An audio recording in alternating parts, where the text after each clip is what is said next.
ಕಾಶ್ಮೀರದ ವಿಚಾರದಲ್ಲಿ ಪಾಕಿಸ್ತಾನ ಮತ್ತೆ ಮತ್ತೆ ತಗಾದೆ ತೆಗೆಯುತ್ತಲೇ ಇದೆ. ಎರಡು ಬಾರಿ ಮಾತನ್ನ ಒಪ್ಪಿಕೊಂಡು ಮೂರನೇ ಬಾರಿ ಕೂಡ ಅದನ್ನ ನಿರ್ಲಕ್ಷ್ಯ ಮಾಡುವಂತ ಹಂತಕ್ಕೆ ಪಾಕಿಸ್ತಾನ ಬಂದು ತಲುಪಿದೆ. ನಾವು ಯಾವುದೇ ಕಾರಣಕ್ಕೂ ಸೀಸ್ ಫೈರ್ ಉಲ್ಲಂಘನೆಯನ್ನ ಮಾಡೋದಿಲ್ಲ ಅಂತ ಎರಡು ಬಾರಿ ಮಾತನ್ನ ಕೊಟ್ಟು ಮೋಸ ಮಾಡ್ತಿರುವಂತಹ ಪಾಕಿಸ್ತಾನ ಕಾಶ್ಮೀರದ ಜನಜೀವನಕ್ಕೆ ಯಾವ ರೀತಿ ಸಮಸ್ಯೆ ಮಾಡಿದೆ ಅಂತ ತೋರಿಸುವಂತ ಪ್ರಯತ್ನವನ್ನ ನಾನು ಹಾಗೂ ನನ್ನ ತಂಡ ಮಾಡ್ತಾ ಇರುವಂತದ್ದು. ಈ ಸದ್ಯ ಕ್ಯಾಮರಾ ಪರ್ಸನ್ ಮಧು ಹಾಗೂ ನಾನು ಶ್ರೀನಗರದ ಪ್ರಮುಖ ಸ್ಥಳ ಹಳೆಯ ಓಲ್ಡ್ ಬ್ರಿಡ್ಜ್ ಅಥವಾ ಝೀರೋ ಬ್ರಿಡ್ಜ್ ನ ಬಳಿ ಇದ್ದೇವೆ. ಇಲ್ಲಿರುವಂತಹ ಚಿತ್ರಣವನ್ನ ನಾವು ಪ್ರತಿನಿತ್ಯ ನೋಡ್ತೇವೆ. ಪ್ರತಿನಿತ್ಯ ಸಾವಿರಾರು ಜನರು ಈ ಒಂದು ಬ್ರಿಡ್ಜ್ ನ ಮೇಲೆ ಇರ್ತಾರೆ. ನಿಲ್ಲೋದಕ್ಕಾಗ್ಲಿ ನಡೆಯೋದಕ್ಕೂ ಕೂಡ ಈ ಒಂದು ಬ್ರಿಡ್ಜ್ ಮೇಲೆ ಸ್ಥಳ ಇರ್ತಾ ಇರಲಿಲ್ಲ. ಆದ್ರೆ ಕಾಶ್ಮೀರದ ಮೇಲೆ ಅಟ್ಯಾಕ್ಗಳು ಆರಂಭವಾದ ನಂತರ ಇಲ್ಲಿರುವ ಚಿತ್ರಣ ನೀವು ಕ್ಯಾಮ್ರಾ ಕಣ್ಣಲ್ಲಿ ನೋಡ್ತಾ ಇದ್ದೀರಾ. ಇಡೀ ಬ್ರಿಡ್ಜ್ ನಲ್ಲಿ ಲೆಕ್ಕ ಹಾಕಿದ್ರು ಕೂಡ 10 ರಿಂದ 15 ಜನ ನಮಗೆ ಕಾಣೋದಕ್ಕೆ ಸಿಗ್ತಾ ಇಲ್ಲ.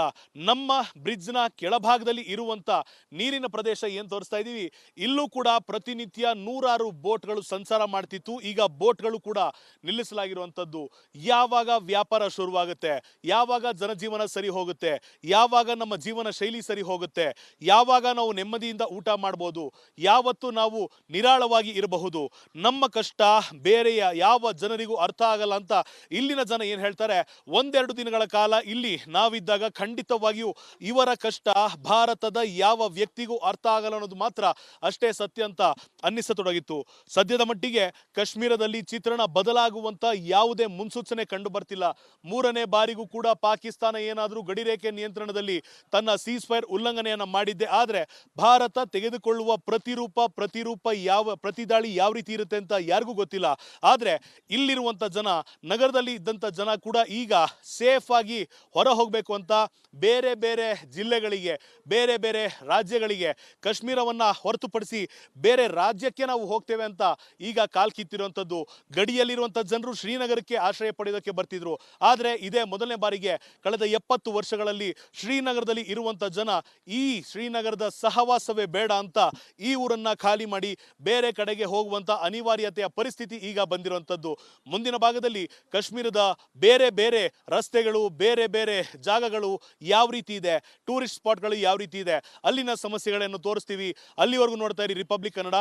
ಕಾಶ್ಮೀರದಿಂದ ಕ್ಯಾಮರಾ ಪರ್ಸನ್ ಮಧುಕುಮಾರ್ ಜೊತೆ ನಾನು ಅಭಿಷೇಕ್ ಬಿವಿ. ಕಾಶ್ಮೀರದ ವಿಚಾರದಲ್ಲಿ ಪಾಕಿಸ್ತಾನ ಮತ್ತೆ ಮತ್ತೆ ತಗಾದೆ ತೆಗೆಯುತ್ತಲೇ ಇದೆ. ಎರಡು ಬಾರಿ ಮಾತನ್ನ ಒಪ್ಪಿಕೊಂಡು ಮೂರನೇ ಬಾರಿ ಕೂಡ ಅದನ್ನ ನಿರ್ಲಕ್ಷ್ಯ ಮಾಡುವಂತ ಹಂತಕ್ಕೆ ಪಾಕಿಸ್ತಾನ ಬಂದು ತಲುಪಿದೆ. ನಾವು ಯಾವುದೇ ಕಾರಣಕ್ಕೂ ಸೀಸ್ ಫೈರ್ ಉಲ್ಲಂಘನೆಯನ್ನ ಮಾಡೋದಿಲ್ಲ ಅಂತ ಎರಡು ಬಾರಿ ಮಾತನ್ನ ಕೊಟ್ಟು ಮೋಸ ಮಾಡ್ತಿರುವಂತಹ ಪಾಕಿಸ್ತಾನ ಕಾಶ್ಮೀರದ ಜನಜೀವನಕ್ಕೆ ಯಾವ ರೀತಿ ಸಮಸ್ಯೆ ಮಾಡಿದೆ ಅಂತ ತೋರಿಸುವಂತ ಪ್ರಯತ್ನವನ್ನ ನಾನು ಹಾಗೂ ನನ್ನ ತಂಡ ಮಾಡ್ತಾ ಇರುವಂತದ್ದು. ಈ ಸದ್ಯ ಕ್ಯಾಮರಾ ಪರ್ಸನ್ ಮಧು ಹಾಗೂ ನಾನು ಶ್ರೀನಗರದ ಪ್ರಮುಖ ಸ್ಥಳ ಹಳೆಯ ಓಲ್ಡ್ ಬ್ರಿಡ್ಜ್ ಅಥವಾ ಝೀರೋ ಬ್ರಿಡ್ಜ್ ನ ಬಳಿ ಇದ್ದೇವೆ. ಇಲ್ಲಿರುವಂತಹ ಚಿತ್ರಣವನ್ನ ನಾವು ಪ್ರತಿನಿತ್ಯ ನೋಡ್ತೇವೆ. ಪ್ರತಿನಿತ್ಯ ಸಾವಿರಾರು ಜನರು ಈ ಒಂದು ಬ್ರಿಡ್ಜ್ ನ ಮೇಲೆ ಇರ್ತಾರೆ. ನಿಲ್ಲೋದಕ್ಕಾಗ್ಲಿ ನಡೆಯೋದಕ್ಕೂ ಕೂಡ ಈ ಒಂದು ಬ್ರಿಡ್ಜ್ ಮೇಲೆ ಸ್ಥಳ ಇರ್ತಾ ಇರಲಿಲ್ಲ. ಆದ್ರೆ ಕಾಶ್ಮೀರದ ಮೇಲೆ ಅಟ್ಯಾಕ್ಗಳು ಆರಂಭವಾದ ನಂತರ ಇಲ್ಲಿರುವ ಚಿತ್ರಣ ನೀವು ಕ್ಯಾಮ್ರಾ ಕಣ್ಣಲ್ಲಿ ನೋಡ್ತಾ ಇದ್ದೀರಾ. ಇಡೀ ಬ್ರಿಡ್ಜ್ ನಲ್ಲಿ ಲೆಕ್ಕ ಹಾಕಿದ್ರು ಕೂಡ 10 ರಿಂದ 15 ಜನ ನಮಗೆ ಕಾಣೋದಕ್ಕೆ ಸಿಗ್ತಾ ಇಲ್ಲ. ನಮ್ಮ ಬ್ರಿಡ್ಜ್ ನ ಕೆಳಭಾಗದಲ್ಲಿ ಇರುವಂತ ನೀರಿನ ಪ್ರದೇಶ ಏನ್ ತೋರಿಸ್ತಾ ಇದೀವಿ, ಇಲ್ಲೂ ಕೂಡ ಪ್ರತಿನಿತ್ಯ ನೂರಾರು ಬೋಟ್ಗಳು ಸಂಚಾರ ಮಾಡ್ತಿತ್ತು. ಈಗ ಬೋಟ್ಗಳು ಕೂಡ ನಿಲ್ಲಿಸಲಾಗಿರುವಂತದ್ದು. ಯಾವಾಗ ವ್ಯಾಪಾರ ಶುರುವಾಗುತ್ತೆ, ಯಾವಾಗ ಜನಜೀವನ ಸರಿ ಹೋಗುತ್ತೆ, ಯಾವಾಗ ನಮ್ಮ ಜೀವನ ಶೈಲಿ ಸರಿ ಹೋಗುತ್ತೆ, ಯಾವಾಗ ನಾವು ನೆಮ್ಮದಿಯಿಂದ ಊಟ ಮಾಡಬಹುದು, ಯಾವತ್ತು ನಾವು ನಿರಾಳವಾಗಿ ಇರಬಹುದು, ನಮ್ಮ ಕಷ್ಟ ಬೇರೆಯ ಯಾವ ಜನರಿಗೂ ಅರ್ಥ ಆಗಲ್ಲ ಅಂತ ಇಲ್ಲಿನ ಜನ ಏನ್ ಹೇಳ್ತಾರೆ.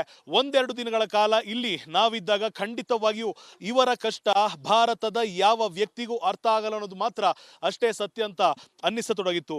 ಸದ್ಯದ ಮಟ್ಟಿಗೆ ಕಾಶ್ಮೀರದಲ್ಲಿ ಚಿತ್ರಣ ಬದಲಾಗುವಂತ ಯಾವುದೇ ಮುನ್ಸೂಚನೆ ಕಂಡು ಬರ್ತಿಲ್ಲ. ಮೂರನೇ ಬಾರಿಗೂ ಕೂಡ ಪಾಕಿಸ್ತಾನ ಏನಾದರೂ ಗಡಿರೇಖೆ ನಿಯಂತ್ರಣದಲ್ಲಿ ತನ್ನ ಸೀಸ್ ಫೈರ್ ಉಲ್ಲಂಘನೆಯನ್ನ ಮಾಡಿದ್ದೆ ಆದ್ರೆ ಭಾರತ ತೆಗೆದುಕೊಳ್ಳುವ ಪ್ರತಿರೂಪ ಯಾವ ಪ್ರತಿದಾಳಿ ಯಾವ ರೀತಿ ಇರುತ್ತೆ ಅಂತ ಯಾರಿಗೂ ಗೊತ್ತಿಲ್ಲ. ಆದ್ರೆ ಇಲ್ಲಿರುವಂತ ಜನ, ನಗರದಲ್ಲಿ ಇದ್ದಂತ ಜನ ಕೂಡ ಈಗ ಸೇಫ್ ಆಗಿ ಹೊರ ಹೋಗ್ಬೇಕು ಅಂತ ಬೇರೆ ಬೇರೆ ಜಿಲ್ಲೆಗಳಿಗೆ, ಬೇರೆ ಬೇರೆ ರಾಜ್ಯಗಳಿಗೆ, ಕಾಶ್ಮೀರವನ್ನ ಹೊರತುಪಡಿಸಿ ಬೇರೆ ರಾಜ್ಯಕ್ಕೆ ನಾವು ಹೋಗ್ತೇವೆ ಅಂತ ಈಗ ಕಾಲ್ ಕಿತ್ತಿರುವಂಥದ್ದು. ಗಡಿಯಲ್ಲಿರುವಂಥ ಜನರು ಶ್ರೀನಗರಕ್ಕೆ ಆಶ್ರಯ ಪಡೆಯೋದಕ್ಕೆ ಬರ್ತಿದ್ರು. ಆದರೆ ಇದೇ ಮೊದಲನೇ ಬಾರಿಗೆ ಕಳೆದ 70 ವರ್ಷಗಳಲ್ಲಿ ಶ್ರೀನಗರದಲ್ಲಿ ಇರುವಂಥ ಜನ ಈ ಶ್ರೀನಗರದ ಸಹವಾಸವೇ ಬೇಡ ಅಂತ ಈ ಊರನ್ನ ಖಾಲಿ ಮಾಡಿ ಬೇರೆ ಕಡೆಗೆ ಹೋಗುವಂಥ ಅನಿವಾರ್ಯತೆಯ ಪರಿಸ್ಥಿತಿ ಈಗ ಬಂದಿರುವಂಥದ್ದು. ಮುಂದಿನ ಭಾಗದಲ್ಲಿ ಕಾಶ್ಮೀರದ ಬೇರೆ ಬೇರೆ ರಸ್ತೆಗಳು, ಬೇರೆ ಬೇರೆ ಜಾಗಗಳು ಯಾವ ರೀತಿ ಇದೆ, ಟೂರಿಸ್ಟ್ ಸ್ಪಾಟ್ಗಳು ಯಾವ ರೀತಿ ಇದೆ, ಅಲ್ಲಿನ ಸಮಸ್ಯೆಗಳನ್ನು ತೋರಿಸ್ತೀವಿ. ಅಲ್ಲಿವರೆಗೂ ನೋಡ್ತಾ ಇರಿ ರಿಪಬ್ಲಿಕ್ ಕನ್ನಡ. ಕಾಶ್ಮೀರದಿಂದ ಕ್ಯಾಮರಾ ಪರ್ಸನ್ ಮಧುಕುಮಾರ್ ಜೊತೆ ನಾನು ಅಭಿಷೇಕ್ ಬಿವಿ.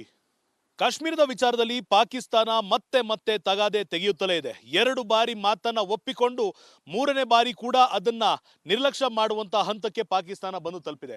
ನಾವು ಯಾವುದೇ ಕಾರಣಕ್ಕೂ ಸೀಸ್ ಫೈರ್ ಉಲ್ಲಂಘನೆಯನ್ನ ಮಾಡೋದಿಲ್ಲ ಅಂತ 2 ಬಾರಿ ಮಾತನ್ನ ಕೊಟ್ಟು ಮೋಸ ಮಾಡ್ತಿರುವಂತ ಪಾಕಿಸ್ತಾನ ಕಾಶ್ಮೀರದ ಜನಜೀವನಕ್ಕೆ ಯಾವ ರೀತಿ ಸಮಸ್ಯೆ ಮಾಡಿದೆ ಅಂತ ತೋರಿಸುವಂತ ಪ್ರಯತ್ನವನ್ನ ನಾನು ಹಾಗೂ ನನ್ನ ತಂಡ ಮಾಡ್ತಾ ಇರುವಂತದ್ದು. ಈ ಸದ್ಯ ಕ್ಯಾಮರಾ ಪರ್ಸನ್ ಮಧು ಹಾಗೂ ನಾನು ಶ್ರೀನಗರದ ಪ್ರಮುಖ ಸ್ಥಳ ಹಳೆಯ ಓಲ್ಡ್ ಬ್ರಿಡ್ಜ್ ಅಥವಾ ಝೀರೋ ಬ್ರಿಡ್ಜ್ ನ ಬಳಿ ಇದ್ದೇವೆ. ಇಲ್ಲಿರುವಂತಹ ಚಿತ್ರಣವನ್ನ ನಾವು ಪ್ರತಿನಿತ್ಯ ನೋಡ್ತೇವೆ. ಪ್ರತಿನಿತ್ಯ ಸಾವಿರಾರು ಜನರು ಈ ಒಂದು ಬ್ರಿಡ್ಜ್ ನ ಮೇಲೆ ಇರ್ತಾರೆ. ನಿಲ್ಲೋದಕ್ಕಾಗ್ಲಿ ನಡೆಯೋದಕ್ಕೂ ಕೂಡ ಈ ಒಂದು ಬ್ರಿಡ್ಜ್ ಮೇಲೆ ಸ್ಥಳ ಇರ್ತಾ ಇರಲಿಲ್ಲ. ಆದ್ರೆ ಕಾಶ್ಮೀರದ ಮೇಲೆ ಅಟ್ಯಾಕ್ಗಳು ಆರಂಭವಾದ ನಂತರ ಇಲ್ಲಿರುವ ಚಿತ್ರಣ ನೀವು ಕ್ಯಾಮ್ರಾ ಕಣ್ಣಲ್ಲಿ ನೋಡ್ತಾ ಇದ್ದೀರಾ. ಇಡೀ ಬ್ರಿಡ್ಜ್ ನಲ್ಲಿ ಲೆಕ್ಕ ಹಾಕಿದ್ರು ಕೂಡ 10 ರಿಂದ 15 ಜನ ನಮಗೆ ಕಾಣೋದಕ್ಕೆ ಸಿಗ್ತಾ ಇಲ್ಲ. ನಮ್ಮ ಬ್ರಿಡ್ಜ್ ನ ಕೆಳಭಾಗದಲ್ಲಿ ಇರುವಂತ ನೀರಿನ ಪ್ರದೇಶ ಏನ್ ತೋರಿಸ್ತಾ ಇದೀವಿ, ಇಲ್ಲೂ ಕೂಡ ಪ್ರತಿನಿತ್ಯ ನೂರಾರು ಬೋಟ್ಗಳು ಸಂಚಾರ ಮಾಡ್ತಿತ್ತು. ಈಗ ಬೋಟ್ಗಳು ಕೂಡ ನಿಲ್ಲಿಸಲಾಗಿರುವಂತದ್ದು. ಯಾವಾಗ ವ್ಯಾಪಾರ ಶುರುವಾಗುತ್ತೆ, ಯಾವಾಗ ಜನಜೀವನ ಸರಿ ಹೋಗುತ್ತೆ, ಯಾವಾಗ ನಮ್ಮ ಜೀವನ ಶೈಲಿ ಸರಿ ಹೋಗುತ್ತೆ, ಯಾವಾಗ ನಾವು ನೆಮ್ಮದಿಯಿಂದ ಊಟ ಮಾಡಬಹುದು, ಯಾವತ್ತು ನಾವು ನಿರಾಳವಾಗಿ ಇರಬಹುದು, ನಮ್ಮ ಕಷ್ಟ ಬೇರೆಯ ಯಾವ ಜನರಿಗೂ ಅರ್ಥ ಆಗಲ್ಲ ಅಂತ ಇಲ್ಲಿನ ಜನ ಏನ್ ಹೇಳ್ತಾರೆ, 1-2 ದಿನಗಳ ಕಾಲ ಇಲ್ಲಿ ನಾವಿದ್ದಾಗ ಖಂಡಿತವಾಗಿಯೂ ಇವರ ಕಷ್ಟ ಭಾರತದ ಯಾವ ವ್ಯಕ್ತಿಗೂ ಅರ್ಥ ಆಗಲ್ಲ ಅನ್ನೋದು ಮಾತ್ರ ಅಷ್ಟೇ ಸತ್ಯ ಅಂತ ಅನ್ನಿಸತೊಡಗಿತ್ತು. ಸದ್ಯದ ಮಟ್ಟಿಗೆ ಕಾಶ್ಮೀರದಲ್ಲಿ ಚಿತ್ರಣ ಬದಲಾಗುವಂತ ಯಾವುದೇ ಮುನ್ಸೂಚನೆ ಕಂಡು ಬರ್ತಿಲ್ಲ.